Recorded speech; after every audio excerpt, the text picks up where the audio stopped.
Hello दोस्तों, मैं पूर्णिमा Singh study platform में आप सबका एक बार फिर स्वागत करती हूँ।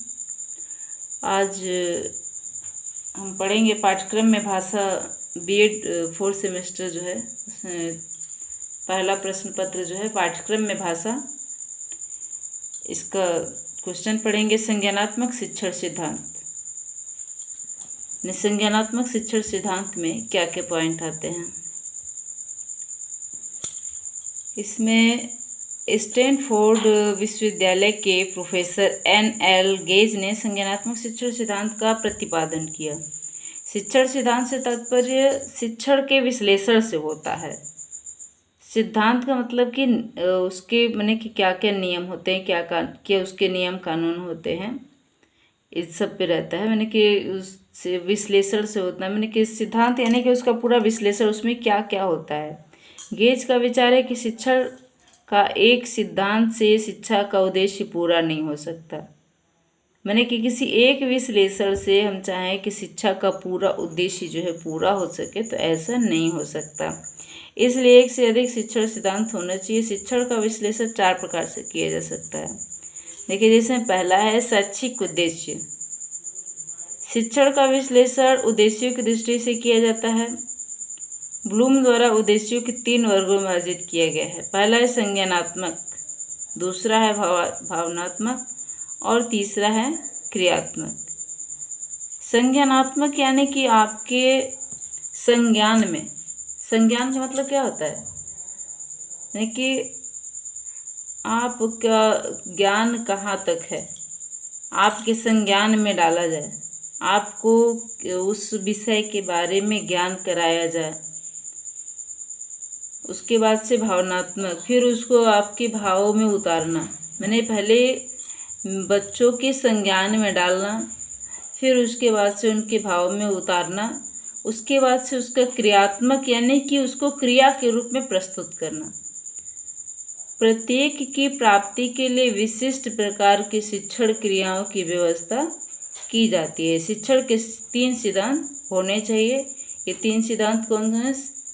संज्ञानात्मक, भावनात्मक और क्रियात्मक। देखिए, इसमें तीसरा है शिक्षण, दूसरा है शिक्षण क्रियाएं। शिक्षक को अनेक प्रकार की भूमिकाओं का निर्वाह करना होता है और विभिन्न प्रकार की शिक्षण की क्रियाएं करनी होती है, जैसे दार्शनिक, निर्देशक, परामर्शदाता, प्रबंधन तथा परीक्षक आदि। दार्शनिक यानी कि एक अध्यापक जो होता है उसको दार्शनिक की भूमिका इस तरह से निभानी होती है कि बच्चे के दिमाग में क्या चल रहा है, उनके हाव भाव को देख करके उनको उनकी जानकारी करना कि वो इस समय क्या सोच रहा है, क्या करना चाहता है, हमें उसके साथ कैसा बिहेव करना चाहिए। इस प्रकार का दार्शनिक स्वभाव जो है एक टीचर के अंदर होना चाहिए। निर्देशक मैंने कि किसी भी बात पे उसको, मैंने कि किसी समस्या पे उसको निर्देश देना कि तुम किस तरह से इस कार्य को करोगे तो तुम्हारा कार्य सही होगा। किसी भी कार्य के लिए बच्चों को निर्देश देना कि तुम इस तरह से इस कार्य को करो। तीसरा है परामर्शदाता, यानी कि बच्चों को अगर कोई समस्या है तो टीचर एक परामर्शदाता के रूप में उन्हें दिखाई देना चाहिए कि अगर मेरे पास कोई समस्या है और अगर मैं शिक्षक के पास जाता हूँ तो मेरी समस्याओं का हल हो जाएगा।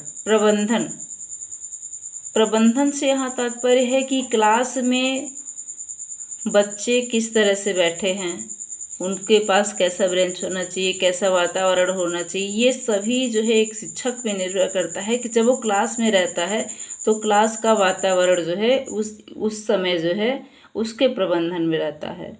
तो एक शिक्षक जो है दार्शनिक का भी कार्य करता है, निर्देशक का भी कार्य करता है, परामर्शदाता का भी, प्रबंधन तथा परीक्षक मतलब सबसे लास्ट में जब टीचर जो है पूरा पढ़ा लेता है, वो करता है, तो उसके बाद से परीक्षा लेता है बच्चों का कि बच्चों को हमने जो भी पढ़ाया वो किस हद तक बच्चे जो है ग्रहण कर चुके हैं।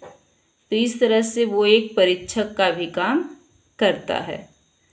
तीसरा है पॉइंट अधिगम सिद्धांत। शिक्षण की क्रियाओं द्वारा विभिन्न अधिगम परिस्थितियों को उत्पन्न किया जाता है। शिक्षक की क्रियाएं दार्शनिक, सामाजिक तथा मनोवैज्ञानिक सिद्धांतों पर आधारित होती है।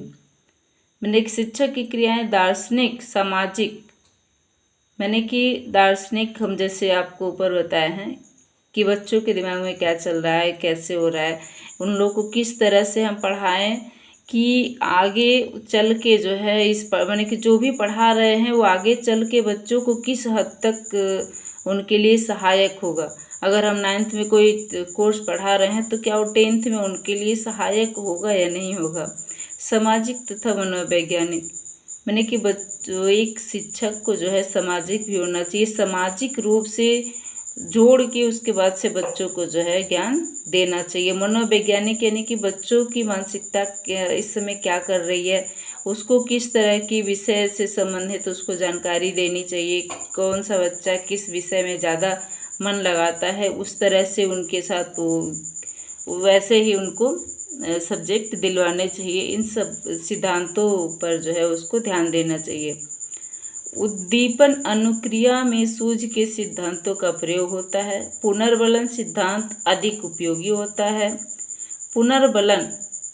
पुनर्बलन सिद्धांत से यहाँ तात्पर्य है माने कि बच्चे अगर कोई कार्य कर रहे हैं तो उनको पीछे से मैंने कि उनको बल देना, उनको उत्साह बढ़ाना। पुनर्बलन का मतलब कि उनका उत्साह बढ़ाना।